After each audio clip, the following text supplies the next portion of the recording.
Yo, I can't wait for you guys to find out what is happening July 1st. This is gonna be great. Whoa. No, come on. We can tell them, Slow right? it down, King. What? Nah, what? We can't. Not yet.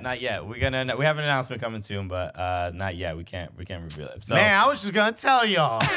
I said the people need to know. No, we'll just, and they got nothing to do with pens. You feel me? Okay. We'll just get the show started as usual. What's good, everybody? It's the Cooligans, buddy. It's the Cooligans, buddy. It's the Cooligans, buddy. Let's go. Welcome. Get that in now. Welcome back. Alexis went to London for the Champions League final. And then to Paris. And then I went to for the love-making final. Okay. Not the finale, thank God. But it felt like a title was on the line. and then I went to the even more luxurious Cary, North Carolina. Yo, fact. Once again, if you don't believe gerrymandering maps is real, Google Maps. Put Cary, North Carolina, and just see the outline of the city that it gives you. And I promise you, you will be as shocked as I was. Damn, this district is shaped mad weird, Yo, dog. But I looked it up and I said, how about this, Christian? We're standing next to each other, and I'm in Cary, North Carolina, and you are not. And if you take a step further away from me, you are now also in Cary, North Carolina. Yeah, it's like gerrymander. The way that you what's that point? I actually think the mayor is Jerry Mander. What's that point where that spot where you stand in and you're in 4 different states? It's like Nevada, Arizona. The 4 corners. Yeah. The four corners, yeah, whatever. Like that's how gerrymander. If you draw a circle, that's Cary, North Carolina. Yeah, you stand in one spot, and then one congressperson is independent, Republican, right. Democrat, and then somebody else for the Working Families Party. You could get an arrest thrown out in court because where you committed the crime and you get arrested across the street, that's a different jurisdiction. Nah, we're not too kind to your folk around here. Oh, you in the wrong part of town. Oh wait. No, now you back in the right part of town. So you good now. You good now. Sorry about that. I spoke too soon. Honestly, that's my bad. I get confused sometimes. So welcome. My name is Pull it up so people can see it, by the way. The 4 corners or carry the... No, just put Cary, North Carolina. Okay. And see if on Google Maps you could see what I'm talking about. Oh, does it not show the district? No, click on Cary and then hit the zoom out or zoom in button. But one of the two will do it. Oh, this works better on your phone. It doesn't. Maybe open in Maps. Open in Maps. Okay. Yeah. Like this is really important. There it is. This is so necessary. Look at this thing. Where? I don't see it. You don't see the red dots? The red line? Oh, right there it is. Okay. Yeah. All right. You know what? I'll show it. I forgot to initially set up the browser. Oh, this wasn't just for you, Christian. This is for the fans. But yeah, this is important. That's everybody. We need to see it. Let's see it. Okay. First of all, it looks like the outline of America without the Caribbean. So if you can see the little red dots, it is like there's like little islands. Yeah, look up by Preston. Who do you pay taxes to? Yeah, it's odd. It's odd. It's mad confusing, bro. Look in the middle. Look, see the red dots in the middle? Yeah, like there's just gaps. Like that, there's a square where they're like, "What is that? A goddamn Democrat? Let's build a square around him." Steve, you ain't in Cary no more. How, dude? Only you are in Cary. Nah, you ain't no more. I heard you watched the Daily Show. Yeah, you ain't no longer part of this district. Nah, I saw that rainbow flag. And you're like, dude, my kid made that in school. No, thank you. You're out.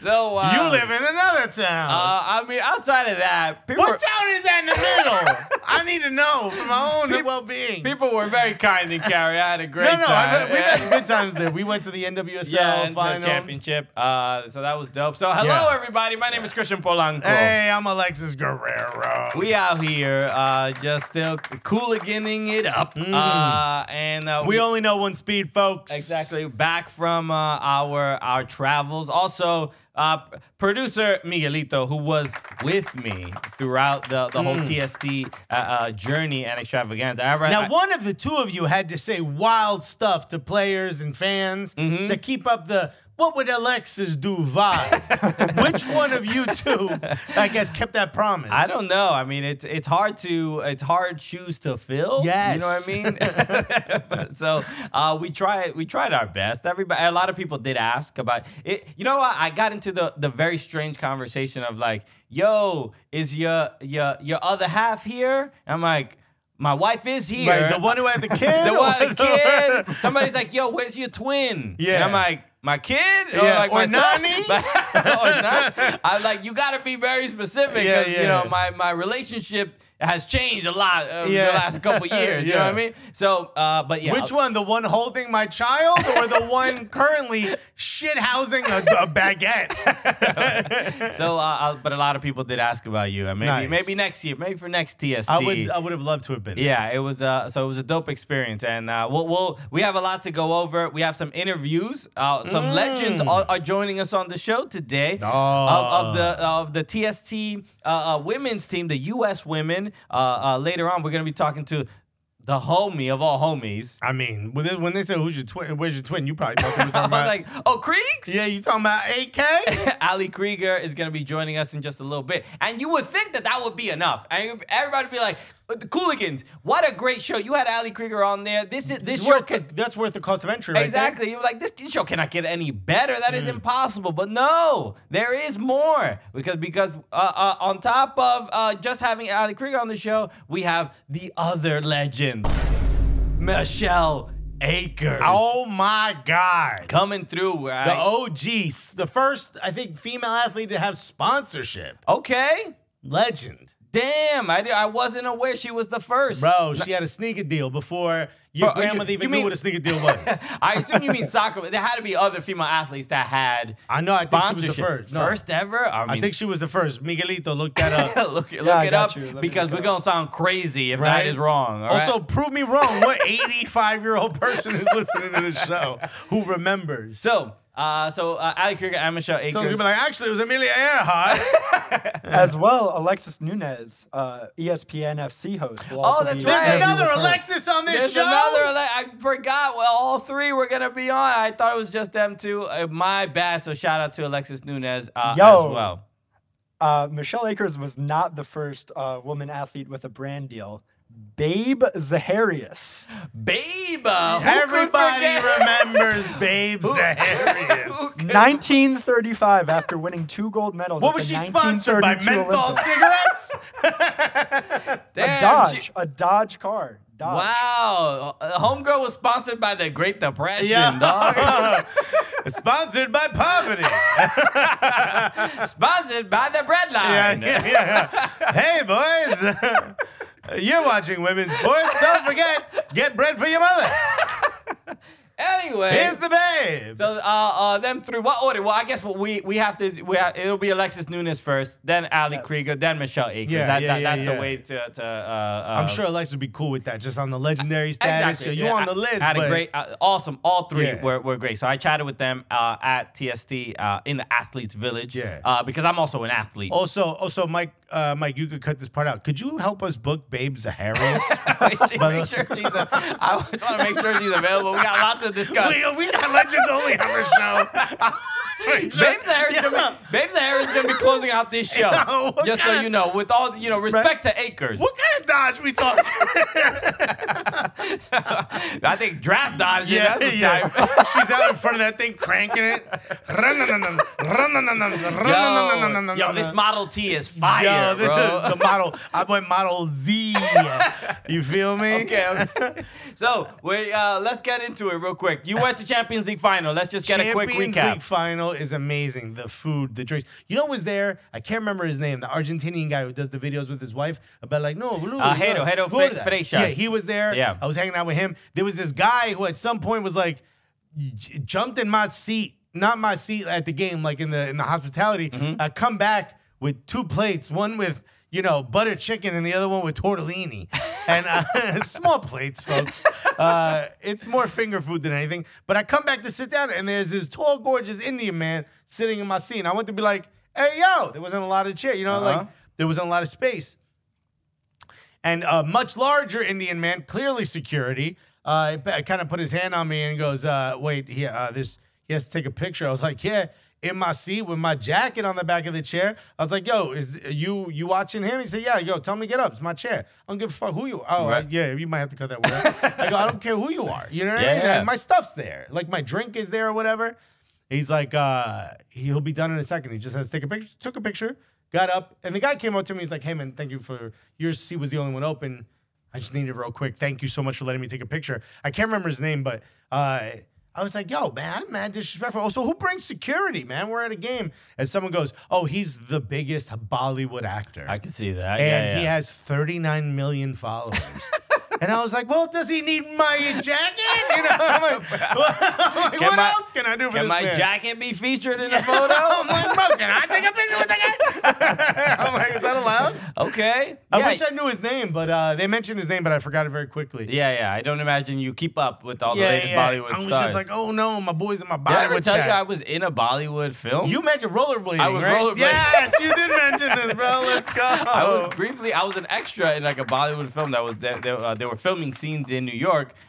Trust me, I cannot tell you the name of this movie. I don't even know where to find Were it. you in a dance? No, dance. I was just sequence? like, it must have been just some scene of the character was just like walking around, and I skated pretty well, so I was like looking on like I think like Actors Access for like acting jobs, and there's a lot of extra work.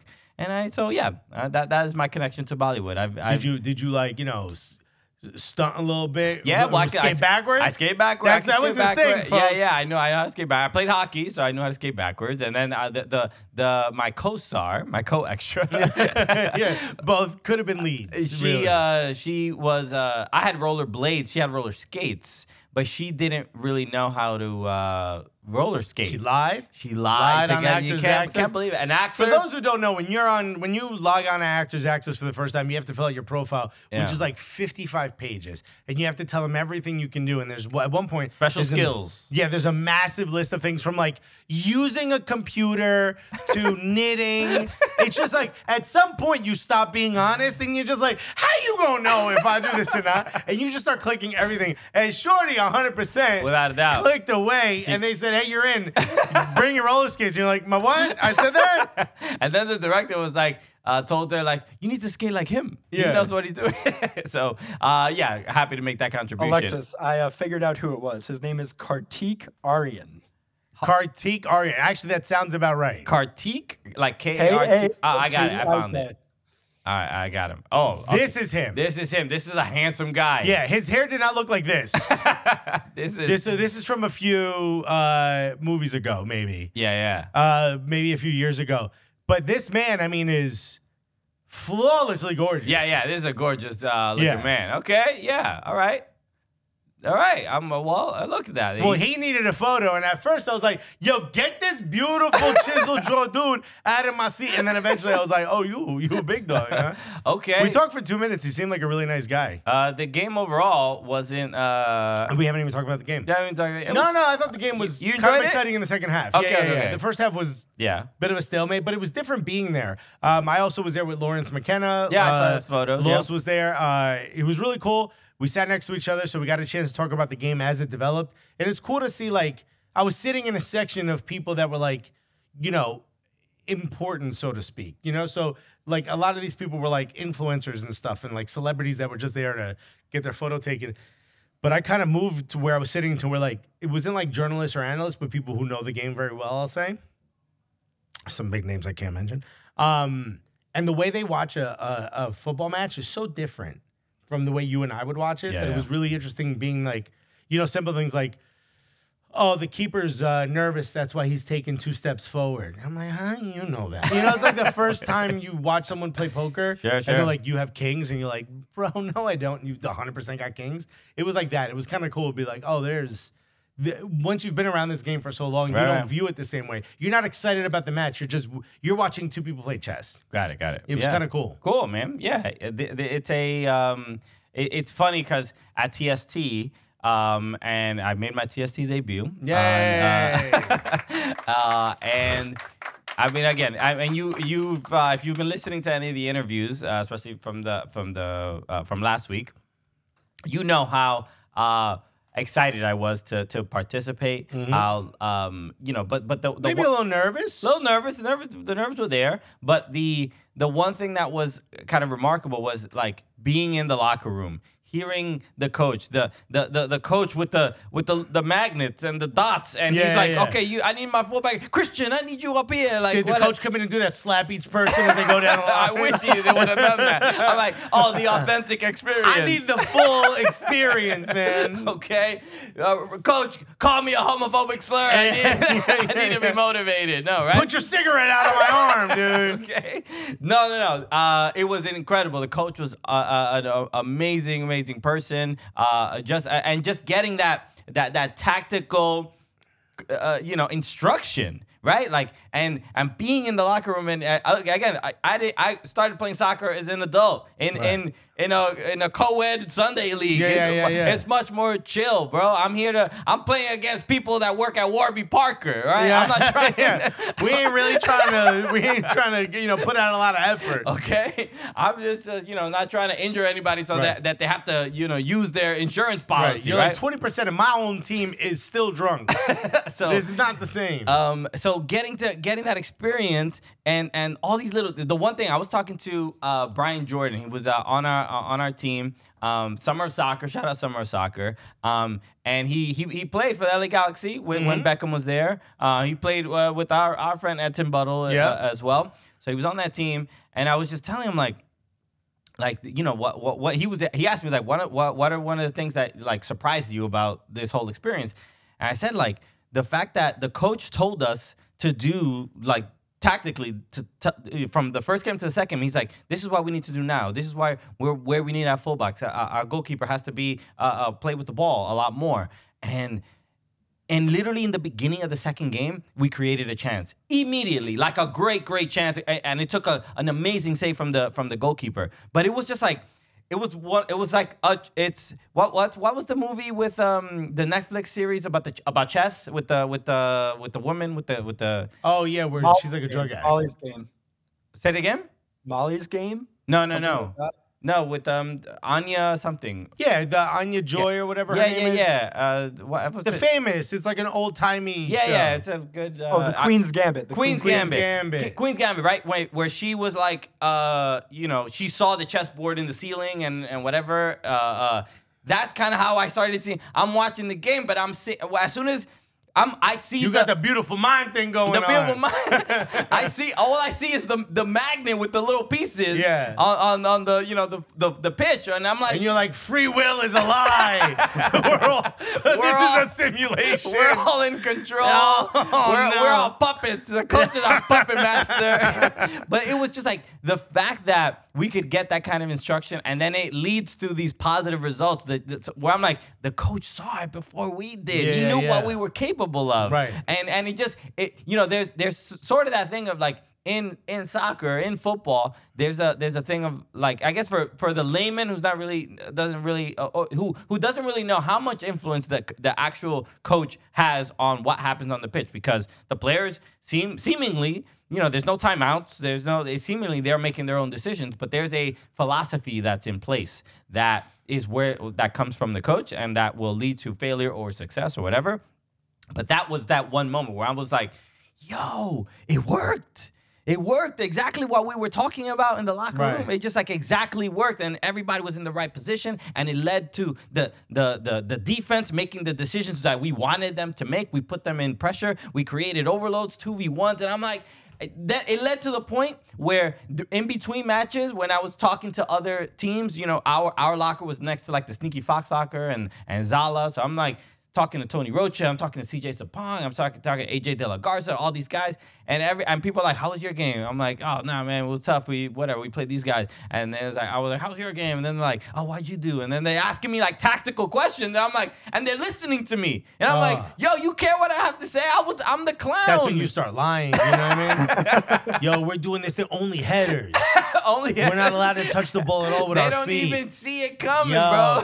They're like, these guys haven't put it on the ground once. So that part of it was kind of the shock, where I was like, they treated me like one of their own, and they didn't have to do that. No, They probably regretted it immediately after. But it was wild because and that was the main kind of point I got from a lot of the players. They were just like, "Yo, props to you for doing this because this is no joke. The level is no joke. TST is wild. There are absolute ballers out there from all over the world. Yeah, there's $1 million on the line and whatever. Some people there have more fun than others. Yeah, but it's no joke. As soon as I stepped on the pitch, I was just like, this is crazy. This is like legit crazy. The speed of the game. I'm also on my team, Paul Aguilar. Yeah. The right back for Mexico. Was the chillest dude ever. And we're in the Passing you the ball. passing me the ball, and I'm playing, And you're like, don't you do that? we're hanging out at like listening to Peso Pluma, bro. That's crazy. It was just a surreal experience, man. Wild. So Doble P. it was again. I kept saying this over and over. I felt like a Make-A-Wish kid. It was That's so cool. dope, man. I'm really happy for you. I'm really proud of you as well because I know you would have never said no because Right. every comedian is the same way. We're all like, yeah, just put me out there. Something Yeah, will yeah. happen. But to come from where you come from, where we started the show, being like, I think I'm gonna kick a ball at a wall, to being in TST, that's massive. There bro. were a lot of like content creators there as well and stuff like that. And I just want to give this is my little advice to content creators that might be interested in playing in TST because I there was a little bit of like, yo, everybody was like, yo, it's so cool that you're playing or whatever. And I'm just we're the clowns and we're whatever, and we do this show and stuff like that. The one thing I'll say, if there's something you want to do, y'all need to take it beyond seriously. Start stretching right now. So I think I took it as seriously as I could, and I think it needs to be even at a higher level. Yeah. Because the level is stupid. It is so. I'm not joking. How fast they play, how fast they just pass the ball. Even in training, I was telling Kenny Cooper, I'm like, yo, pass it to me like it's like in game. Like this is how you passed it in game. You're like, pass to me the way you would. All right, what are you pass? You did already? Where is it? I don't see it. That's kind of I was just like, let's have real in-game sort of situations. And all I noticed was I was good enough to control the ball, but then making a decision when the defender is running at me at a stupid pace. Yeah, that's the harder part, right? So it took time for me to even get somewhat settled. I'll be hitting him with that dummy and hoping somebody's behind me. You know what I mean? Oh, y'all wasn't ready? I thought we did this in training.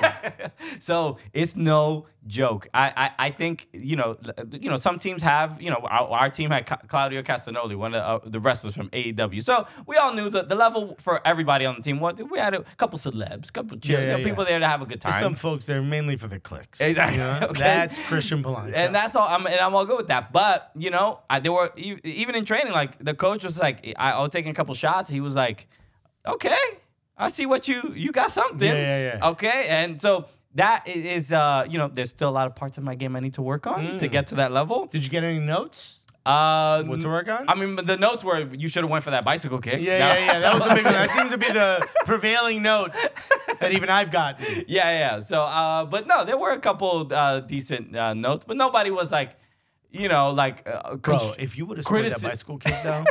Bro, forget it, dog. Oh, my God. The ego on you. You come in here wearing sunglasses. What? Being like, y'all ain't really good enough for the level. I am. Where's my contract? Okay? Yeah. Somebody better offer me. If you don't bring me red Skittles right now, I'm freaking out, man. The tone of the team, okay? I'm starting every game at whatever position I want. Yo, Kenny Coop.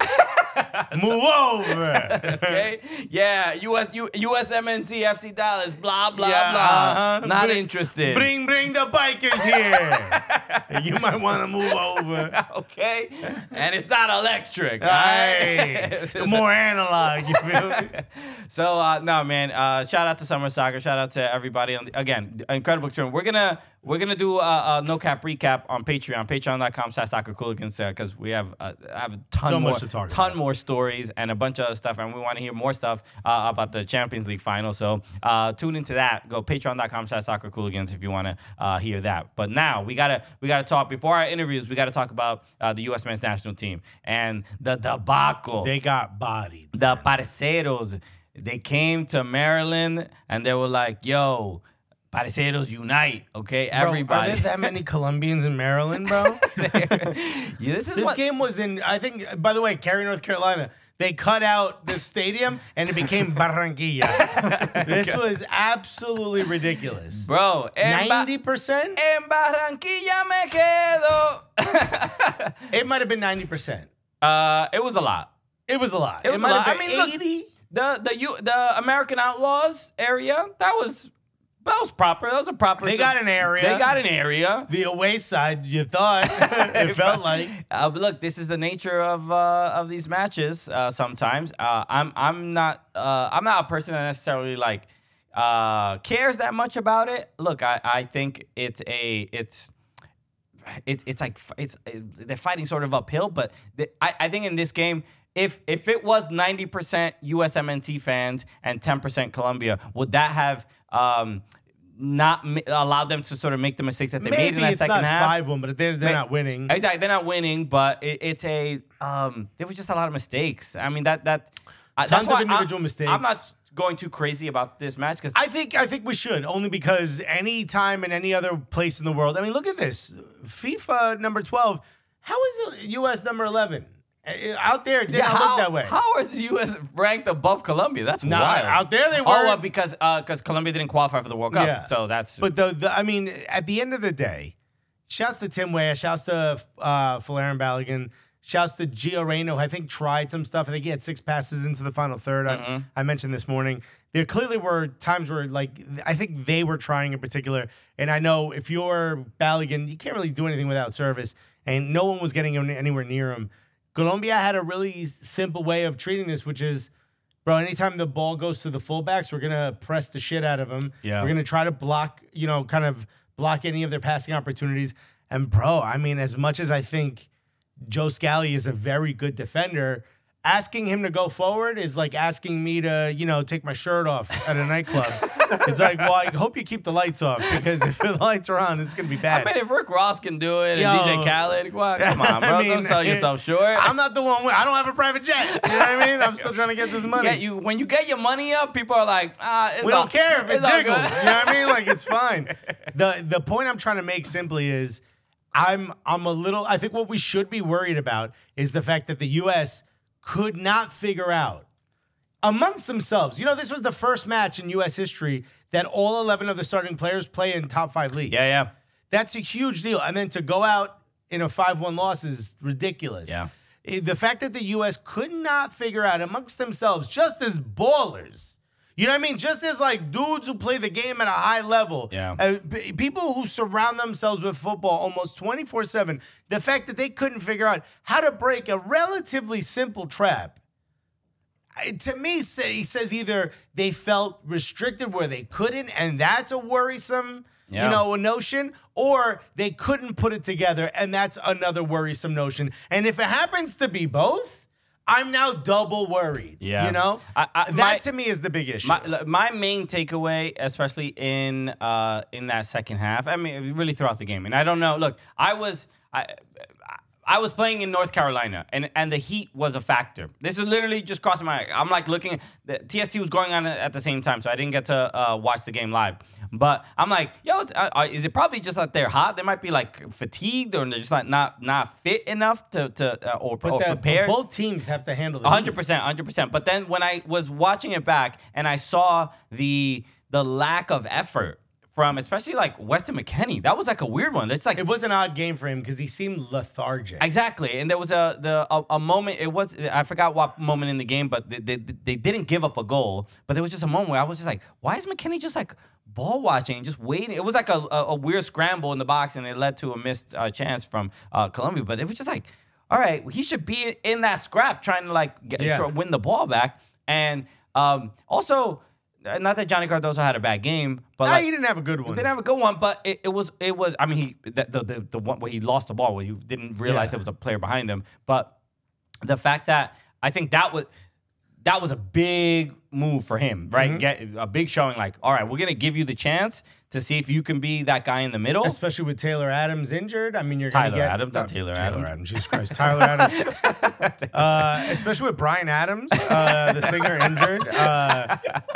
Especially with Tyler Adams injured, that position seems to be up for an opportunity. There's an opportunity. For Yeah, that Yunus position. Musa came into the game, but it seems like maybe Yunus Musa should be the starter. Probably. I think look, Johnny earned this start Yeah, with he's stellar at play Betis, right? Real Betis. Yeah. He got the big move from Internacional in Brazil. Got the big move to La Liga. Has played well in La Liga. Look, as far as I'm concerned, these 11 players weren't the problem. Maybe you could point to Joe Scally and say, okay, defensively, yes, you're very good as a fullback defensively. Yeah. But going forward, if we're going to free up your Weston McKennie, your Tim Weahs, and create a bit of an overload in the midfield, which Sergiño Dest does so well.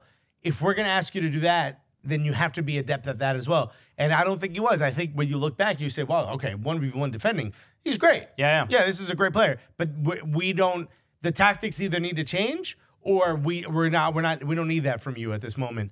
And I think Tim Weah, look, the fact that the next match is against Brazil, who rested their A squad and is probably going to play their A squad against us, how is that going to be our bounce back? I think you're going to have Tim Weah on the right back, because as much as I think Joe Scally is a great defender, if you take one step forward, Vinny is going to absolutely burn you.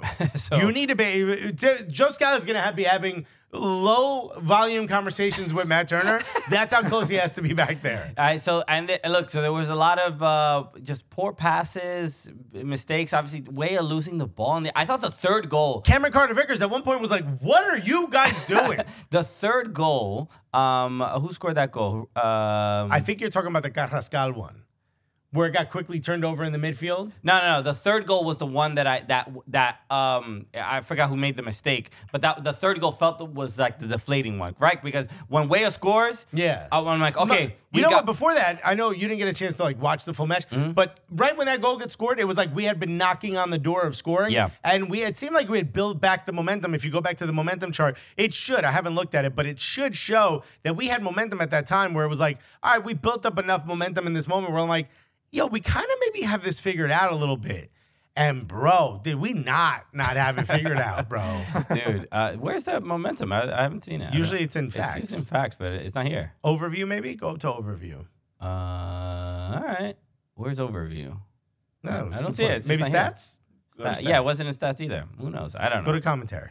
Commentary. Go to lineup, actually. It might be in lineup. I'm not making that up. Actually, it might be in lineup. Is it in lineup? No, I was making that up. I was making that up. I can't believe you won. Anyway, but I thought that third goal it just looked so deflating on the players. But just the fact that they made, well, we have to talk about Matt Turner, and I know you guys were talking about it on Morning Footy as well. But and obviously the fact that he's not starting, but I thought the first goal was concern. Was it the deflection? Because it looked like it hit Tim Ream's foot as the shot. Yeah, and I think there's you could see Matt Turner's face like, dude, I had it. Yeah. You could see his face was like, nah, He did that with the deflection. I would do that every time. I want you to know that. I'd be like, I would. Why'd you step in there? Even during penalties, Yeah, I mean, yeah. how could I have? You were looking. Steve looked right at me, bro. You know no eye contact. You know to not do And then that. the next one will be like, why are none of you looking at me?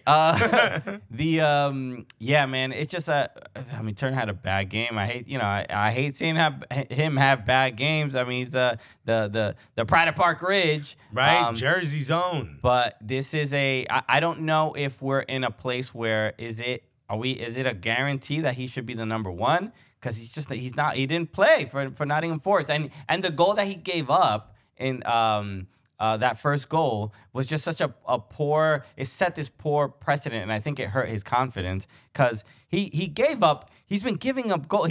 For Nottingham, he got benched because he was giving up goals at the near post. And this it was also a time when both keepers were giving up goals. Yeah. But he made more mistakes. Yeah. I mean, the Nottingham fans. When I was in Nashville for the Premier League Fan Fest, I was speaking to some Nottingham supporters, and they were basically saying they were just tired. They're just tired of the mistakes that he makes. It's like whether they believe in him or not or whatever, he just makes too many mistakes. And that, as a goalkeeper, as difficult as it is, you just can't make mistakes. You just, yeah. If you're a forward and you make a mistake, well, there's a midfielder behind you. Well, and then also midfielder makes a mistake, there's a center back behind you. Center back makes a mistake, there's a goalkeeper. Goalkeeper makes a mistake, there's a net behind you. That's not good. The hand when he picked up the ball outside the box. I kind of like that. He's trying to be slick, old school. That was old school. Yeah, I mean, it's like, look, and luckily it didn't lead to a goal. No, but it was just a yellow. He knew it. He knew it, but it again, it's just one of those. It felt boneheaded, though. Yeah, because he didn't need to. He could have just booted it, and you'd rather give up a throw than a free kick and in a very, very dangerous area. So I just thought the decision making was poor. I think from pretty much everyone on the pitch, and then look, you can't blame Matt Turner for Tim Weah losing the ball right in his own half, trying to get around a player, and so it was just a disappointing effort. And Greg Berhalter after the game kind of did what Bielsa did. Remember when he said about Mexico and when Uruguay just smashed them, but it's weird hearing it from the coach that defeated you saying like, yo, y'all didn't even take it serious. And Greg was saying kind of the same thing, like that it was a disrespect to the game of soccer, that especially that second half. He said it was a disappointment. He said it wasn't a wake up call. It was what did he do? It wasn't a he said something. He said it was a wake up call. It was a wake up call. Yeah, it wasn't something whatever is lighter than a wake up call. He said it's not that. It is a wake up call. And Charlie Davies was like pretty adamant that it's not even a wake up call. Like this is an alarm. Set off an alarm now. Yeah. Like sound the alarm. Like this is a big one. Because you could understand 5-1 is people get sacked. Yeah. For 5-1 everywhere else in the world.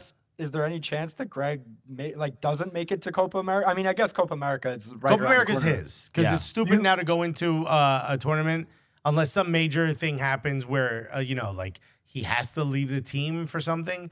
He's the guy. But 2026, he doesn't get out of that group stage. Bro, he might be a guest on the show during the World Cup. Okay. You know what I mean? And we'd love to have you, Greg. Yeah, dude. You're welcome anytime, dog. I'm sure you got the hottest of hot takes. Yeah. I'd love to hear what your thoughts are. But honestly,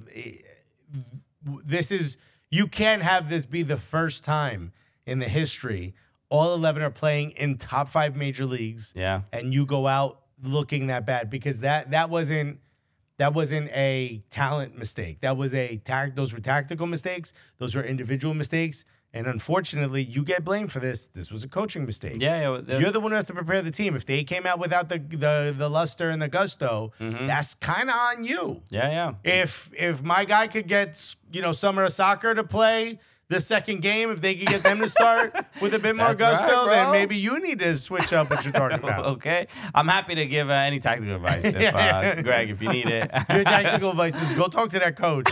You seem to know what he's doing. No, man. It's look, I wouldn't go downright say like it's embarrassing because it is. It's 5-1 at home. That should be embarrassing. That should be embarrassing. Embarrassing is just not the word I would use in particular because I think Colombia are that good, and we're talking about how poor the U.S. were. Colombia were. Is Germany one of the greatest teams in the world?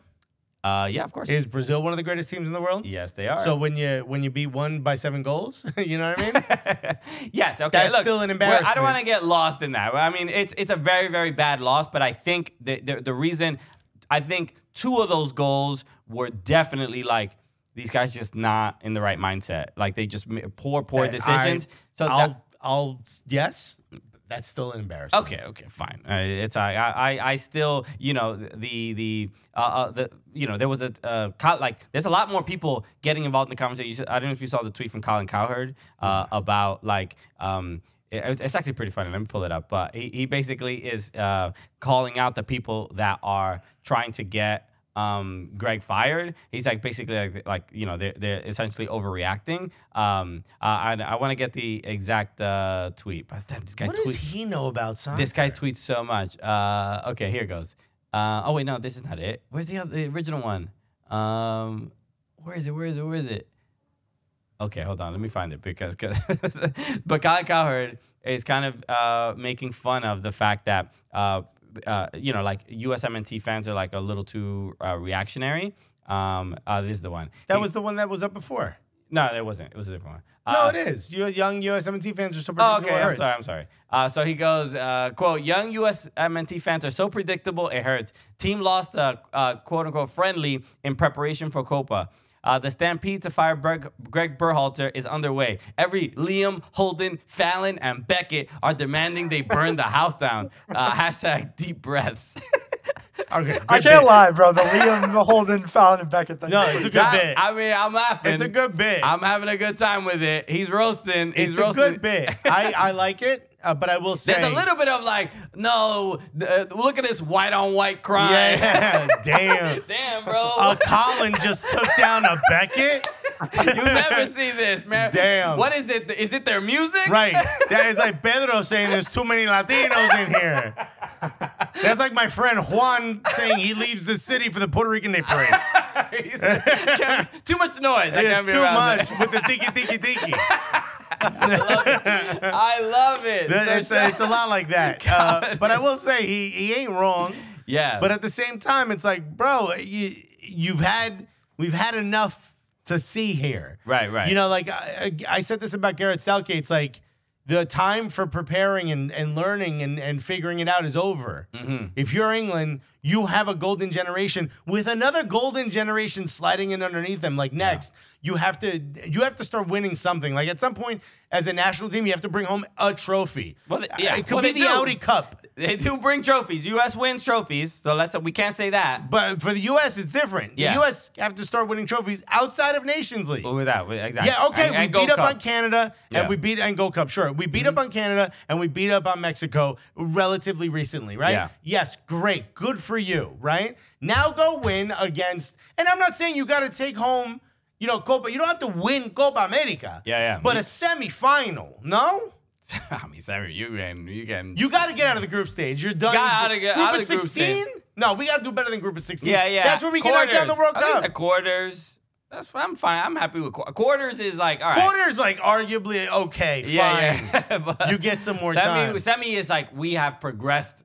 It's just a huge level. I mean, that would be huge. So, yeah. So basically, the fact that more mainstream pundits are getting involved in this conversation, I think is good. There's a lot of people that are also like, oh, I feel a little bit like how WNBA fans must feel this year. I know, right? We're like, oh, now y'all want to talk about it? Oh, well, all of a sudden now y'all want to get up in there? Now all the takes are coming in. Wow, Huh? I wonder what brought y'all in here. Nice to meet you, Colin. Nice to meet you, Beckett. Nice to meet you, Fallon. Fallon's a homie. Yeah, Holden, how are you? Good. You know who I met? You and Holden. Oh, Plain Bay? Plain Bay. Oh. I met him. He was playing on Sneaky Fox. So, yeah. How is he? He's doing. It's handsome as ever. Okay, good. Okay, that hasn't changed. Anyway, okay. Look, like I said, we have a lot more to talk about in our Patreon episode. So please go tune into that. Patreon.com/soccercooligans. But let's get to it. Let's get to our interviews at TST with a couple legends, and also obviously the legend at ESPN, Alexis Nunes. So we still had an Alexis on the show, so it wasn't like you were. We've kept our promise to both our fans and our network. I said Alexis will be here at TST, and they were. Yeah.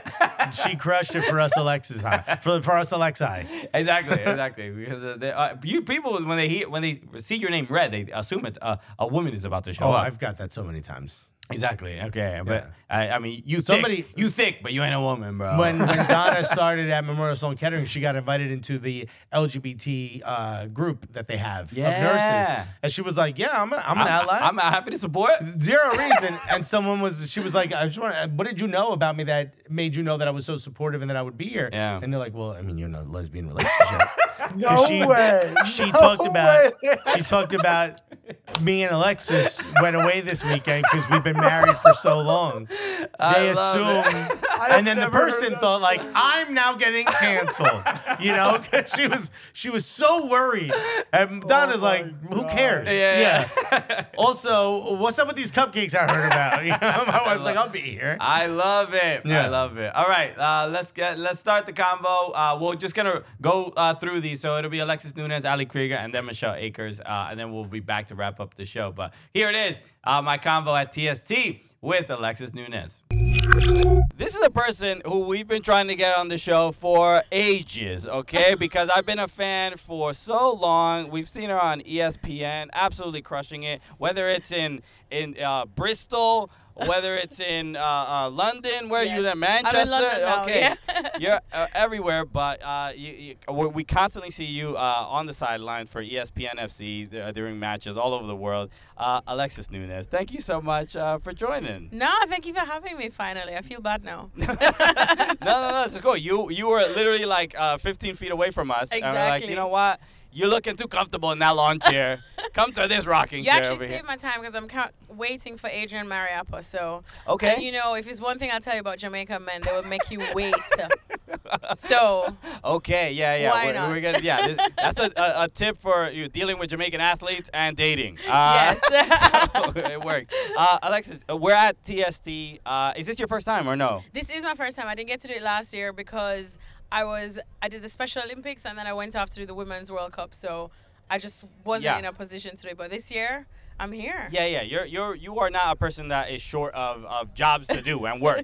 You are Busy summers. You're literally. I mean, I go to different events and you are just always there. I mean, I think there's something to the fact that you've seen football, soccer, played in different countries, different types of events, activations, marketing, the whole thing. But to be at TST and see it from sort of this perspective, a 7v7 tournament where there's $1 million on the line for the men and the women, does it feel a little bit different, the sort of environment compared to being at Wembley or whatever? Yeah, honestly, it feels massively different in certain aspects. When I first came, I remember I asked my boss, because I had just flown in from London, and I flew in literally 2 days after we had to do Champions League final. So I was like, no rest for the wicked. Flew in and I landed and I was like, okay, do I need to research stats or anything? And my boss was like, Alexis. He's like, this is a made-up tournament. This is a Champions League final. He's like, relax. And I was like, oh, okay. He's like, there's literally NFL players in here. Right. Forgive myself, I don't know NFL. No, I know Tom Brady and I know Odell Beckham Jr. just because he looks decent. Okay, that's right. And that's where my line is that's drawn. right. We're gonna keep it PC at all times. He's a relatively okay-looking gentleman. He's barely look-atable. He's you know what I barely mean? look-atable, but you could linger for a second. Exactly. You know why? But don't stare too long. Don't stare too long. But yeah, see, now my mind's gone because I'm thinking of Odell Beckham Jr. But anyways, we move, and then I came to the first 2 days and just getting to interact with some of the teams that aren't necessarily the bigger name ones. And they literally have told me, look, $1 million is on the line. And for some of the rest of us who are just regular schmegular folk that genuinely just are doing this for the love of the game. Some of them are, friends, community clubs, that kind of thing. Like, you realize that this is a big deal for them, And then that's when I was like, oh, okay, stuff starts to get real now. Yeah. And especially because I know a couple of the boys from the Reggae Rovers, obviously being Jamaican. Who are doing great. And they're dominant. Yeah, very good. I mean, absolutely. And just to know what this would mean for them, it's spectacular. It makes me feel like I am at the Champions League final now. Sure. Because even yesterday when they were in their game against Chad Ochocinco's team, who said that he was going to send us home. How did that work? Interesting. And JJ Watt, who called them camp counselors. But some other people got counseled, right? You know what? Well, they talk a big game. They did the whole ESPN special, the TST, and that's part of it, right? Honestly, I love it because interviewing, I say regular, but the actual footballers that we have to do, Premier League, La Liga, Bundesliga, week in, week out, they're media trained. They don't really say all what they want to say.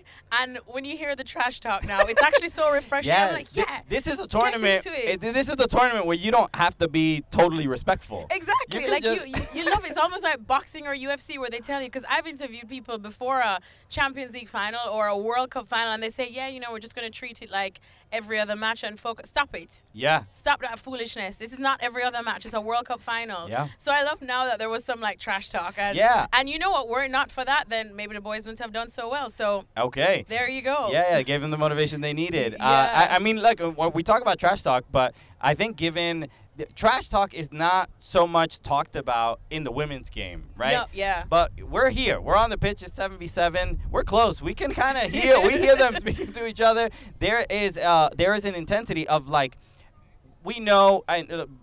due to pay disparity when it comes to men and women. You know, $1 million in a men's tournament sounds like it's clearly a lot of money. Yeah. But given the history of the, you know, just the unequitable pay, You already associate. you already that shows you with that. them, But at least. So the fact that the women get $1 million as well, an opportunity to win it, you can understand that there could be yeah. dogs too. And Oh, you can, yeah. So- Listen, women, we're feistier than men. We know this already. Like, stop it. When you need a job done, you get a woman to do it. So if your job needs to be done out there on the pitch, then women will do it. And, of course, our friend Ali Krieger, who I know you just spoke to, she's part of the ESPN family now. And I was talking to her before this when I found out I was covering it. I was like, Ali, I'm coming down. Can't wait. It's going to be good. And she was just like, oh, you know, we'll share a bottle after of adult grape juice. We'll keep it PG.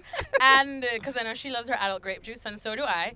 And she's like, but we'll do it after the tournament. She's like, because you know what? I came here to win. And I was like, oh, I thought it was like a fun exhibition thing. She's like, No. She's like, nah. She's a dog. She's like, I came here to win. Yeah.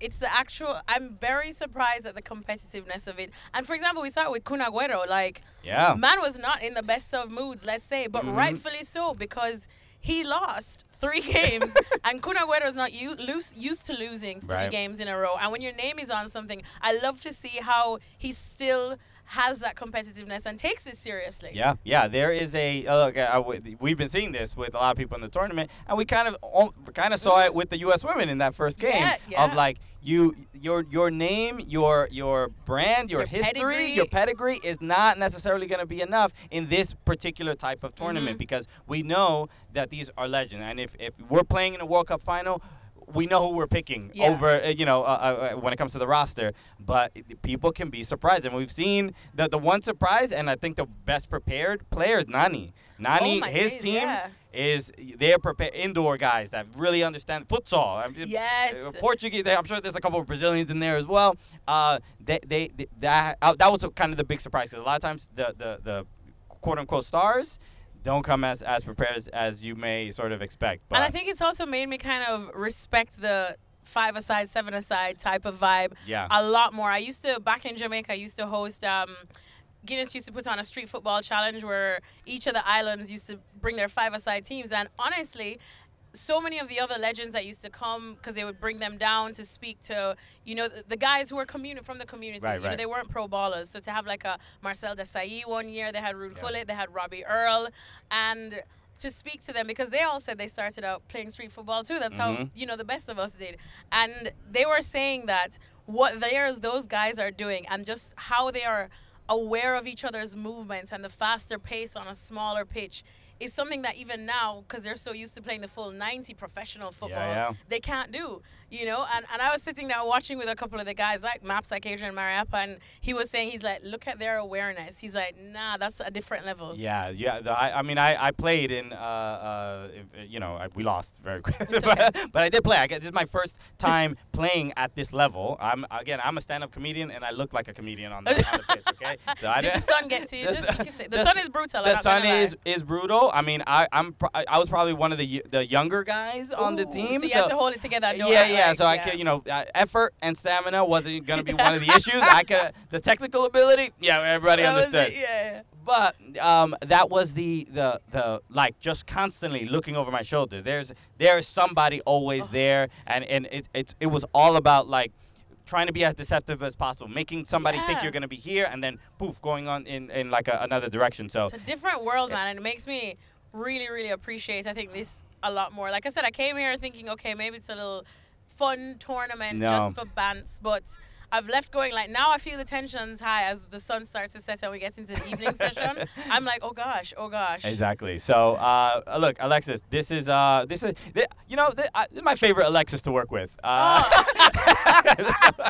So thank you so much.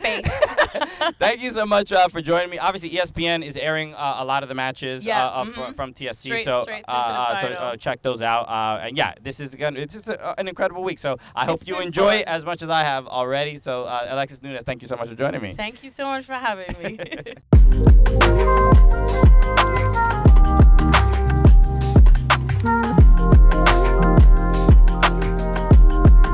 Look who we got here, okay? We've been trying to reconnect on camera. I know. For I need what to seems come like in. a deck. You're welcome to the studio anytime. Yeah. But you know what? I said, oh, is Ali Krieger gonna be in Cary, North Carolina? I'm going to North Carolina. And you know what? I'm gonna play in TST so I can pose as a player and maybe compete against her. And that is how we're gonna reconnect. But no. Yeah. Ali Krieger, absolute legend. Thank you so much for joining me. Yeah, of course. I'm going to bring lunch to the studio next time, okay? I promise. I'm going to get my butt there. Okay, I'm glad. Look, it's recorded. We have audio. We have video. Yes. So it's yeah, you can hold me to that. All right, so let's get right to it because we're here at TST. I'm out. I'm already done. I was playing on summer soccer. Yes. We did our best, but it unfortunately didn't work out the way we wanted to. We are currently right now in between game 1 and game 2. Yes. Game 1. Let's just talk about it. It didn't go the way the U.S. women wanted. No. But how we feeling? Gassed. Gassed. I was out there like, this is not the normal soccer that I've played for 18 years. Like, it's not. Definitely gas, but I had the best time, and it's so much fun playing with like my former players and teammates and friends. I mean, that's what's most enjoyable to me, but it's definitely a game of chess. Like, you got to figure out, it's all about tactics, and it's not necessarily like the formation or anything. So yeah. It's definitely a little bit of... It's a bit of a shock. I mean, I think for a lot of players that, like, whether it's MLS players, whether it's players from leagues all over, they arrive and they're like, oh, okay, this is a bit of a shock. This is like, you realize, like, you're playing against, like, some indoor people, and it's like, okay, this is a little bit not what I'm used to. Right. But there's clearly a certain, like, admiration and respect that the players that are playing against you have. So... Yeah. But there's respect, but when whistle blows, it's like, we gotta show up. We gotta show up. Yeah. There's $1 million on the line. Yeah, we're here to win. Like, that's our mentality too. Like, we want to bring it, and show up and show out. But this is a different type of game, and you actually have to think so much more,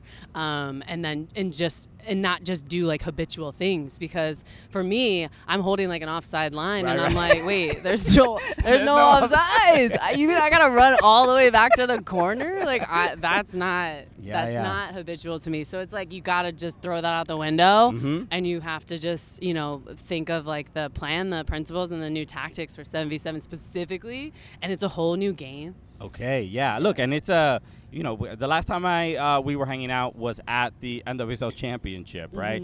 And that went very, very well. Very well. So, normal game, though. Normal game. The field was the right size. It was the right size. But there is like, look, I mean, your team. In itself, again, so many former U.S. Women's National Team World Cup winners. Yeah. It's like a high school reunion or whatever, but then you realize like some of these other girls just got out of high school, right? Well, we might have played at that level this morning, but we all know what we need to do. Yeah. Okay, so I'm excited about this second match. I mean, another point I want to talk about is the coaching staff, because there's a bunch of incredible legends as well. I mean, obviously Carly Lloyd, Michelle Akers. And I want to talk specifically. Mia Hamm. Why would I forget Mia Hamm? Carla Ovavac. Like these legends. Exactly. 99ers, right? Hero. And I want to talk about that influence of the 99ers on this team. Obviously, this year is going to be the 25th year of the 99 team. And to have that kind of a coaching staff, I'm sure you've had tons of conversations throughout the years, but then to be here and experience this together, especially also as someone who experienced that bonding very, very quickly, the wins, losses, or whatever. What's it like to have that coaching staff be so influential, the people that were on that 99 team? You want to bust your butt for them so bad just to make them proud and make them happy. But it's so inspiring to just see them on the sideline and you just are hearing everything they're saying. Yeah. Like you're listening. Who's the loudest? But you're hearing. Yeah. I'm like, because I mean, we had a couple folks on our bench that were pretty loud. I don't know. I think it's like a good calmness. Okay. A good calm. Like they're just giving knowledge and I'm just like taking everything in. Yeah. And I'm like, yep, whatever you need, I'm going to go apply it. Right. Everything's going to be fine. But it's just really encouraging to have them on the sideline, just to be a part of it, just to be here and to support us is really fun, and it's really nice, and that makes you want to play, even better. Okay, yeah, this has been. I think. Look, you're in the middle of it, and the one thing that's really cool now that there is a women's bracket, and the fact that equal pay was a huge discussion and dispute and something that you've really fought for and been a part of, and the fact that there is a men's bracket and a women's bracket, both getting $1 million. I think that is a testament to the hard work that you've also put in when it's those disputes with U.S. Soccer. But so the fact that those $1 million are available to the women as well, how does that make you feel just to even be participating in that and have the possibility to win it? Yeah, I think it's wonderful. I think it's also what we deserve too, just like our male counterparts. I think we've like you just said, we put in so much work, we've fought so hard to get to where we are now, and obviously the work will never be done. We have to consistently do that every day in order to continue to, raise the standard and be where we're supposed to be, and hopefully everyone else can kind of jump on the bandwagon of that and really continue to put their money where their mouth is, and if they want to support, if they want to invest, and now they're proving it. And so it's really exciting that also Ally jumped in to provide this for us, and see that the potential and the investment and what we can bring, and now the money matches that, and so we're really excited. And that's like a little bit extra motivation. I told Heo when she asked, "Hey, do you want to come win $1 million?" I'm like, well, yeah, sign me up. I'm on the list. You know what? You don't have to twist my arm that hard. Okay? Exactly. I mean, look, the odds are pretty good. 1 in 8. But it's hard. You've experienced that first match. Yeah. There's also other people that want that $1 million. There's other people who are also technically good. Yeah. So it's like I just wish other people didn't want $1 million as much as I want $1 million. Why do you want it more than me? You need to want it less. Yes, exactly. Okay, we need to sort that out for next year. But Ali, best of luck. I don't want to hold you up too much longer. I know you got to get honestly, prepared. I have to go stretch a lot. I got to go stretch. You know what? Okay, so with the medical tent is right. We're looking right at it. Yeah. And because I did not play pro and I don't have the mileage that a lot of other players do, I went in there and I'm like, should I even be asking for anything? I don't know. Like, I'm not like squeaking. I'm not creaking. The bones are feeling okay. Need some WD-40 in there. But there was I felt like just awkward and uncomfortable because I was just like, what am I even asking for? What do you have a menu? What do I order? What body part? You have a drink with an umbrella in it? If not, I'm getting out of here. I didn't know what I felt like a frog being like, the hammies are like what? I mean, how do you even stretch them? Do you even know how to? No, that's above my pay grade. Okay, maybe when I win $1 million, I'll figure it out. Okay. Ali Krieger, U.S. Women, just an absolute legend. Thank you so much, and again, come through to the studio anytime. We have a lot to catch up on. Okay, I love hanging out. Thank you so much for having me. And enjoy the rest of the tournament. Now you can relax and rest, and I'll bring you a drink later. Exactly, in nice 95-degree heat. Gosh, can someone else bring us a drink?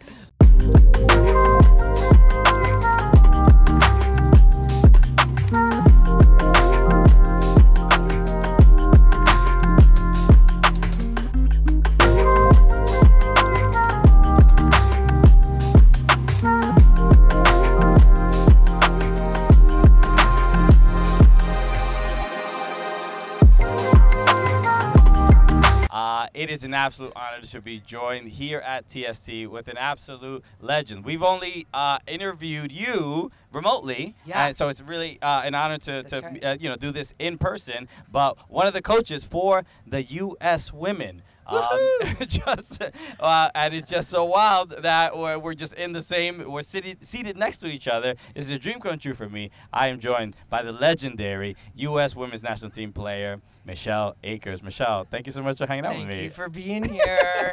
Okay, so watching these matches, the first TST match didn't go the way the U.S. women wanted, but the second one very much did. I watched both of them, and not only am I here as like a content creator, I also did play. I played for Summer of Soccer, and so I have that experience as well. If this is like the first time I feel like I can relate to the players that I'm interviewing. But this experience, for you, just first impressions of that first game, and just your take as a coach coaching this 7-a-side. What's it been like? Well, first of all, to be on this team is like, I mean, all the names, past, present, and youngsters coming up. It's such a privilege and an honor, but such cool culture, and the embedded mentality of those players we don't take for granted. So our whole thing is go out there, play with our mentality, attack, never ever give up. But that first game, that wasn't enough. So they were better. It was a shock. I mean, you played against the Streetball FC, the Canadian team, based out of Vancouver. They were very good. Off the first whistle, they were good. Was it a like a 1v1? Thank you. I appreciate the compliment. They called me legend, that guy. Was it because maybe was it the players individual? Was it the individual talent, or tactically they just had something, an edge? Like what do you think was the bigger factor? Well, the whistle blew and they were like game on, and they knew exactly the strategy they were playing. They had their subbing patterns down, their lines, exchanges. I mean, they knew exactly what they were doing in transition, and we were. Everyone flew in from across the country, and we got there the day before. We had one practice, and 18 coaches going, "Oh, let's do this, let's do this. Oh, this player," and it's just hard to implement all the personalities, and plus we didn't know a lot of the personalities. So some people knew some players, and then to integrate all that with a new team. The next day, and then to play against this team they said had a month-long training camp prior. Well, you could tell, and they were good and focused, and they wanted to kick ass. So I thought that was okay. First of all, I thought it sucked we lost. It was painful, right? So I wasn't happy at all about it. But then later in the day, I wasn't happy because they were better. Let's put it that way. Yeah. Right? I just hate losing. So I'm not blaming that on our players or anything like that. We needed an adjustment period. But then we took that as a learning experience, and that's one of the things I really love about these players in particular is everything is a learning experience, and it all goes into an investment to be better and to come together. And so that's what we did for that second game. Yeah, I mean, the difference in that second game was, I mean, I already noticed, Heather O'Reilly defending instead of being up top. And also Heather O'Reilly did she need to retire? The energy in these 7-a-side. She is looking like the young players that you guys have on your team. She's amazing. Yeah. I mean, first of all, she's on the sideline when she comes out. Where can I go in? Defense, offense, midfield? So, she wants to play, which I love. And we need her out there too, right? So our job as coaches is, how do we manage our older players, right, and use our younger players to do the legs, do the running, put the pressure on. But the older players, forget it. They're in the trenches and they want to do all the work too. So O'Reilly, forget it. I love her. They all bring the heat. The coaching staff, obviously, a couple 99ers in there. Yeah. It's just so remarkable to see. I mean, you see the players on the pitch, and you get excited to see them, and you see all the fanfare and people wanting autographs and photos and stuff like that. But the coaching staff is also incredibly star-studded, legends, obviously, including yourself. What is the sort of the feeling of being a 99er? I know also in a couple months it's going to be 25 years since that 99 team. Let me get my wheelchair over here. I know it's not in view, but 25 years. But the fact we're in rocking chairs already. We are. So you were ready for me. We're pretty comfortable. But when it comes to the level of influence to from where that 99 team, and I've read so many of the players on that team and their books and all the history and the challenges to get to a tournament like this that is so obviously well-renowned, gaining in popularity, but to have a women's division that also has $1 million prize. I've been telling a lot of players on your team as well, if you guys didn't fight so hard for equitability and just the same attention, we probably wouldn't be in this situation right now where women have the opportunity to also win $1 million as well. What does it feel? I wonder what it would be like just to be able to show up to play. Okay. Right? Our whole careers as women at this level, but at every level it's probably like this. You have to create the next step. You're always working for the next step. You're always expanding the culture, the platform. So last year this women's team just was the only team in the men's tournament, and we lost every game.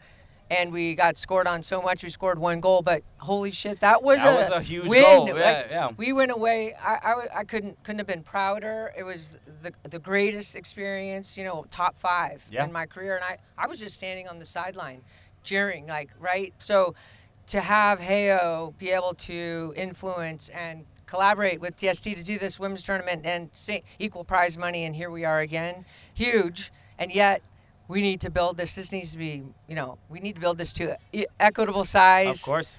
Which it will be probably next year, right? So, and it's incredibly competitive, and the PR is great. The fans are into it. It's just a beautiful facility, and it's so fun. I mean, also just walking around through the concourse and stuff. What's Michelle Akers' life walking around? Can you get through without somebody asking you for a selfie? I mean, it must feel nice to be consistently be in those situations. It's so, because I don't expect things.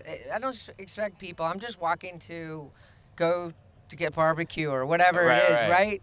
Or watch a game, and it's Akers. Hey, I had someone come up to me and say, "Thank you so much for everything you've done." Just so many people, and they would hug me and say, "Thank you so much."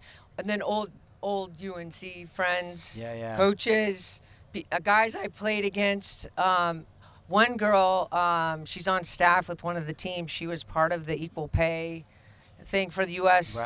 Women's national team, came up and said, "Thank you, Michelle. I just want you to know we told your story. You told the stories of your teammates to tell the story of why we need equal pay and what the differences were along the way." And I was like, "Oh my God!" Yeah. Because to know all those fights and to be in a tournament like this and then it's equal is one thing, but then it is worth it. But then when you have someone like that who comes up and says all your your stories were represented in this equal pay case, I was like, oh my God, it makes it even more worth it. Yeah, so I cried a little bit about that. God, it's so cool. I'm tearing up with you. Yeah. It's incredible. So cool. Like I said, it's an honor to be seated next to you, to be able to do this.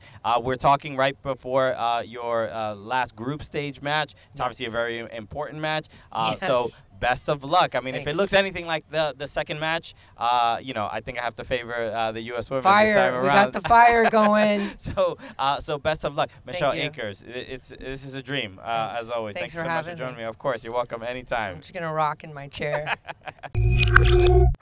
Shout out to all the legends. Great job. Put it right here, partner. No problem, Great man. job. I had a great time. I had a genuinely... So I didn't mention this. This is the darkest you've ever been. You are hitting Akon levels of dark right now. I am burned as hell. You are fully baked. The North Carolina sun is not If you watch kind. these interviews, Christian got darker as the next interview showed up. It was wild. I think I generally wear sunblock. Everybody, I always tell people that, but I was so preoccupied with the games. You sacrificed yourself. I was like, I'm working on my game, my first touch, my passing, my shooting.